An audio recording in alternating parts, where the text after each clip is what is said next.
La réouverture de l'ambassade russe au Burkina Faso, fermée depuis 1993 sans représentation diplomatique permanente sur place, a été actée le 28 décembre 2023. Cette décision s'accompagne d'une annonce prometteuse alors que la Russie s'engage à fournir 25 000 tonnes de blé au Burkina Faso, renforçant ainsi les liens entre les deux nations. À noter que le Burkina Faso a opéré un rapprochement avec la Russie depuis le coup d'État militaire de 2022.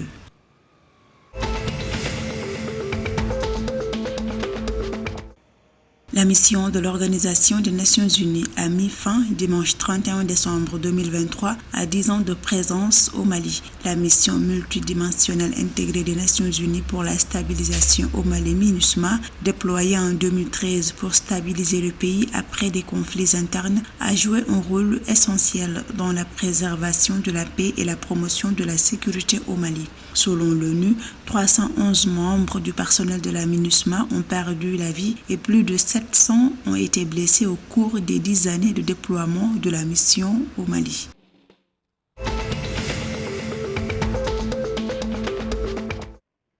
Parmi les candidats à l'élection présidentielle du 25 février 2024 au Sénégal qui retiennent particulièrement l'attention se trouve l'opposant Ousmane Sonko. Cependant, l'analyse de sa candidature a été repoussée au 5 janvier 2024. Cause, Maître Ciré Clédor Ly, mandataire et avocat d'Ousmane Sonko, n'a pas pu assister aux opérations de contrôle du dossier samedi 30 décembre 2023 comme initialement prévu. La Cour constitutionnelle n'analysera cette candidature qu'après toutes les 92 candidatures envoyées.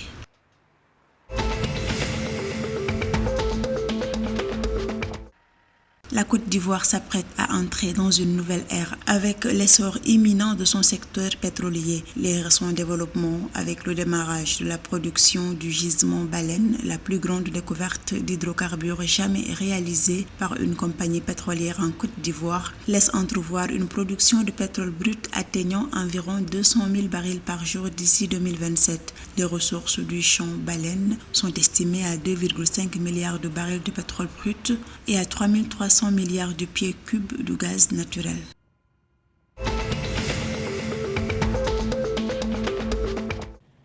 Le gouvernement togolais vient de prendre une décision cruciale pour stimuler l'utilisation des services de mobile money dans le pays. À compter de ce 1er janvier 2024, la taxe sur les frais associés aux transactions mobile money sera réduite de près de moitié.